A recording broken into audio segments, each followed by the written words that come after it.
Hello everyone, the developers have finally announced what will be coming up in Update 7.2 in Star Wars The Old Republic. This is going to be a surprisingly large update. While it won't be a full expansion, it does cover a ton of different types of activities in the game, and there's probably at least one thing in here that you'll be excited about. A word of warning, there will be some spoilers in this video as there will be an update to the story in 7.2. The biggest question has been, when will this update come out?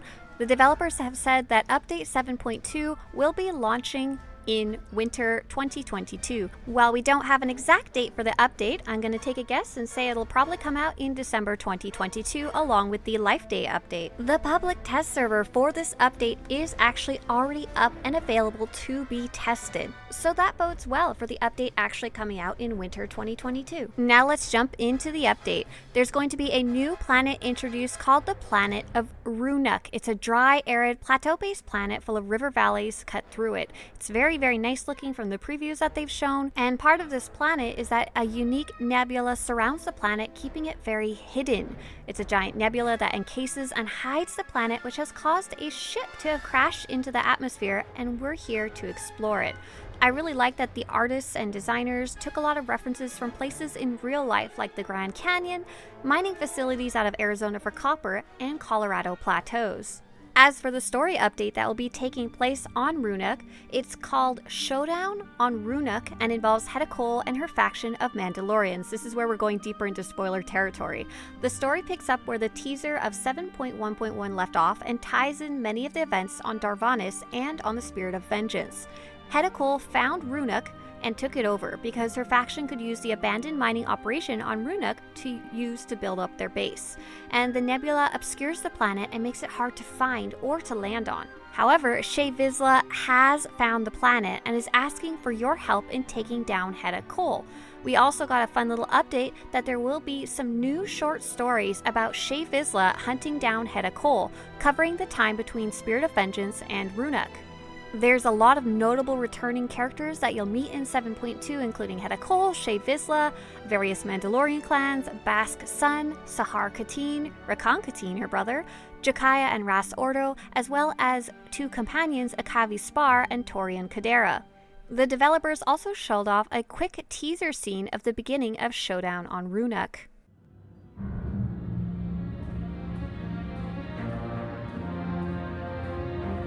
So that's Ruhnuk. Hedda Cole's base of operations? That's right.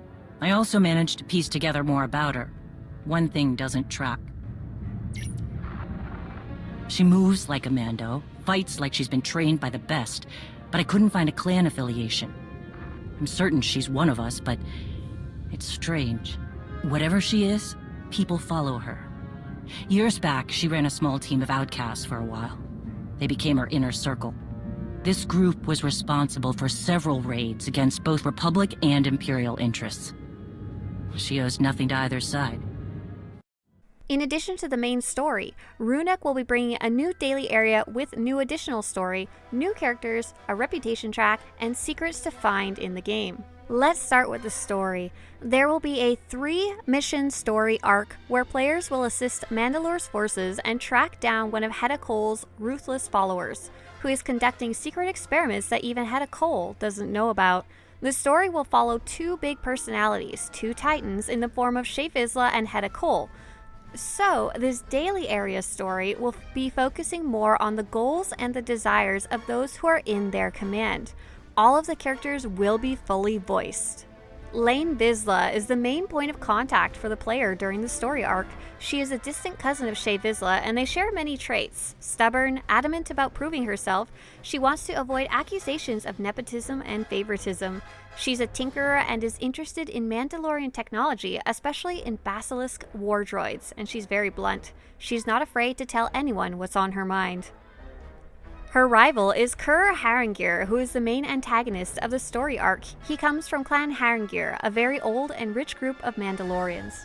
Clan Harangir is a new clan introduced as some of Hedda Cole's followers, and Clan Harangir is a very old name, a very wealthy and arrogant clan, and Kur is the epitome of that clan. He also has an interest in Mandalorian technology. All he cares about is having the biggest and the best, the strongest toys. A new reputation track named the Mandalorian Tratade is also being introduced to help keep Hedda Cole from building up her base of operations on Ruhnuk. This will also bring a whole new set of rewards for the reputation track, including the Wetlands Mudhorn Mount, some new legacy titles and character titles, including some in Mandoa, the Mandalorian language. There's going to be new decorations, mini pets, armor, and some will be from the reputation vendor, and some are planetary drops. The new planet of Ruhnuk is shaping up to be really fun for explorers, as there will be a new Datacron puzzle, but I'm looking forward to it. In addition to daily, heroic, and weekly missions, there will also be a new slate of planetary achievements that will encourage you to explore. There will also be a new kind of type of mission called the Mando Relic missions. They allow you to unlock gameplay buffs similar to the ones in the new Manon Daily area. After you finish the main story arc, you will be offered Mandalorian Relic missions that are essentially a treasure hunt. Some of Hedda Cole's followers have stolen Mandalorian relics and brought them to Ruhnuk, and once you've completed the story, you'll be charged with hunting down Hedda Cole's followers, defeating them, and capturing the relics. Once you do, you'll unlock a buff for Ruhnuk that can help you while completing the dailies. And lastly on Ruhnuk, there's going to be a new world boss named Kithral, the Flame in Darkness. It'll be a lizard creature covered in magma and char. An ill-fated mining operation dug a little too deep, delved a little too far, and found something they really didn't like. One of the biggest changes in 7.2 that we knew was coming was the PvP revamp. However, we didn't know what it would entail. The developers have revealed the full plan for PvP going forward for 7.2. The developers started by sharing what the main goals of these changes were, and they were to 1. Increase the participation and quality of PvP matches, 2. Support rewarding incentives, so make PvP more rewarding, and 3. Encourage positive behavior. The big bombshell of this update was that ranked PvP is being entirely removed. There will no longer be ranked seasons, ranked rewards, or ranked play, so no more competitive PvP in the ranked seasons. It's recommended that players with ranked PvP tokens should spend them before 7.2, as they will not be converted, they will be removed entirely. There will be no distinction between unranked and ranked modes, there will just be regular PvP. There does not seem to be any type of alternative for competitive or ranked play being introduced.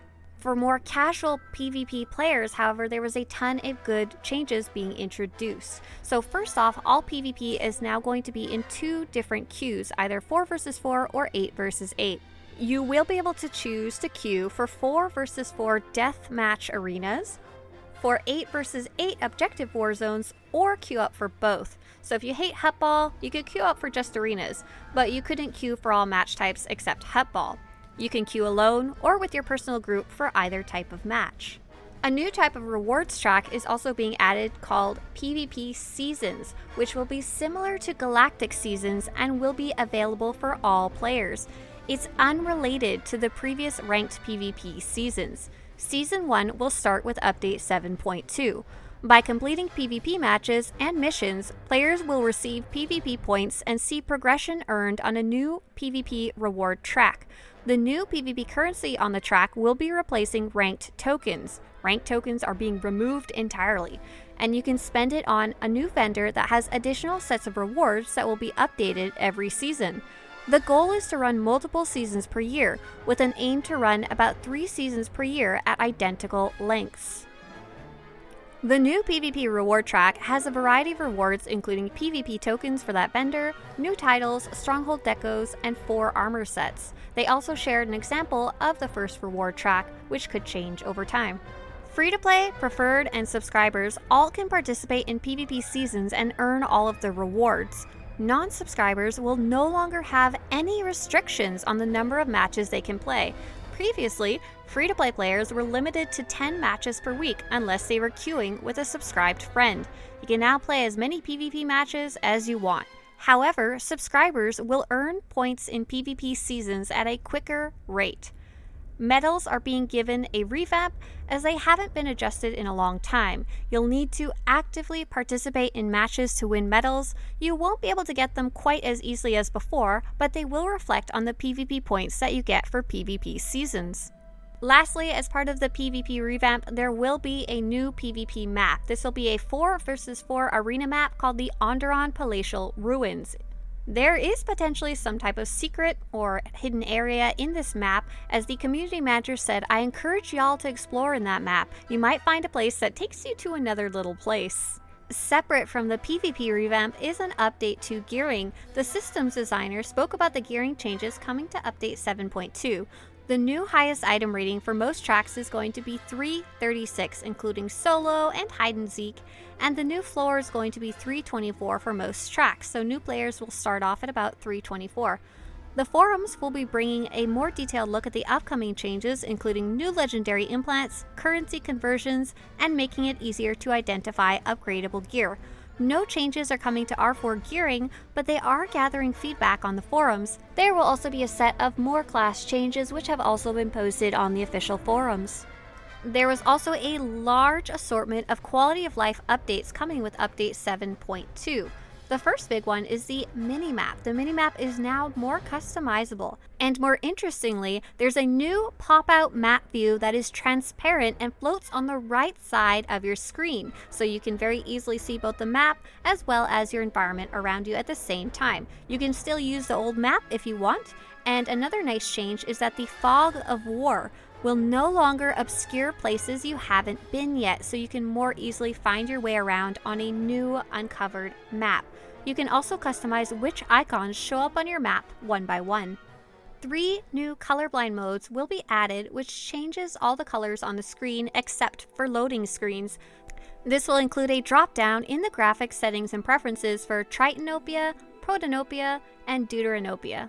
You now will have the option on the interface editor to have tooltips show up where your mouse is when you hover over an ability instead of on the bottom right near your minimap. The game will also have a new utility bar on the bottom right, which will be fully customizable. You may know this as the little toolbar that has your clock and like your signal rating on it. You can now choose exactly which icons go on it from about a list of 20 options or so. You could put the clock, the group finder icon, your signal, Warzone queue up button, and it's fully customizable with the interface editor. A small but nice addition, you can now easily delete items with the Deconstruct window. This is especially useful if you're grabbing copies of items from collections to make outfits and need to get rid of them. It will do the appropriate action for that item. If it can be deconstructed, it will deconstruct. If not, it will be deleted. If you like cosmetics, there's a bunch of new items being added to the Cartel Market in 7.2. The first one is Master Or's Lightsaber, which will have high fidelity blade and hilt effects with a nice texture set and a special sound effect when you ignite it. During the developer livestream, it was also revealed that the art monetization director actually built a physical version of this lightsaber in his garage to help with the 3D modeling in-game. Next up is the Pyke Syndicate's armor set, inspired by the Book of Boba Fett and apparently has an animated helmet. Third is the Ceremonial Beskad blade, which will be featured a lot in the cinematics in 7.2. The developers figured if players saw it in the cinematics, they'd probably want to have it, so you'll be able to get it on the Cartel Market. Lastly is Ri'Kan's Vibro axe. It'll have a collapsible blade section, some lighting and particle effects tied to your color crystal, and this is a game first for weapons where they mimicked the vibroblade effect from The Mandalorian, the shimmery vibroblade effect you may see in some of the fight scenes, so it'll be the first weapon in the game with that effect. As for Life Day this year, it's recommended that players visit the fleet during this year's Life Day as it will be very pretty and festive. This event will run for about 5 weeks. The Life Day event is back with a new gala hat and new snow globes themed around the R4 Anomaly, Manon, Ruhnuk, and Elam. And for those of you wondering what's coming up after 7.2, while we don't have many hints yet, we do know there will eventually be Galactic Seasons 4 in 2023. We'll have more of those PvP seasons since they're aiming for 3 a year. They're looking to add a new stronghold with Galactic Seasons 4 next year, but take that with dump trucks of salt. And lastly, I think it's safe to say that we'll probably follow up with what Darth Malgus is up to eventually in the story later in 2024. I hope you enjoyed this in-depth overview of everything we heard about in the developer livestream about what's coming with 7.2 in Star Wars The Old Republic. For more news and guides about Update 7.2, keep your eyes on Swtorista.com. If you want to show your support for this project about your favorite game, visit Swtorista.com/support. And if you want more videos like this to show up on your YouTube homepage, subscribe to this channel. As always, may the Force be with you.